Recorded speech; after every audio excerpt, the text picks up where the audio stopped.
Now let's go over the questions that go with George Crum Inventor. The questions are on page 205 in your iReady reading book. Number 1. Complete the chart to help you understand the main purpose of the passage. The chart is labeled, what is the main topic of the passage? What is the topic of the passage? What does the author tell about the topic? Why did the author write this passage? And number 2, why does the author tell about French fries? Talk about it with a partner.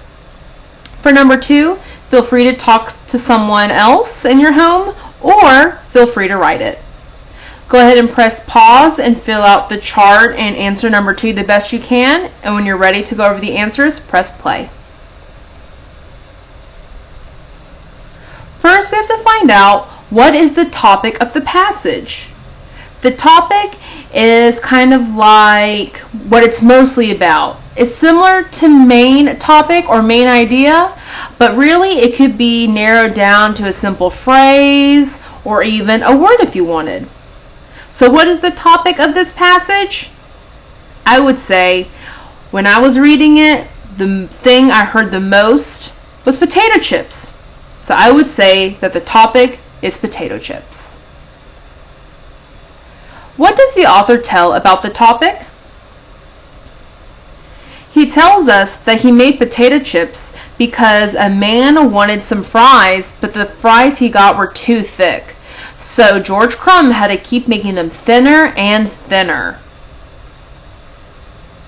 And why did the author write this passage? I think the author wanted us to know more about how we got the potato chip. We know about fries, and of course we know about potato chips, but we learn about the connection. So I think that's why he wrote this passage, for us to learn about how potato chips were made. And number 2, why does the author tell about French fries? This is similar to what I just said. I think that mentioning French fries is important because it's part of the history. We got potato chips because a man complained about French fries, and the French fries that were made by George Crum got thinner and thinner until they got crispy and couldn't be used with a fork, and that's how we got potato chips.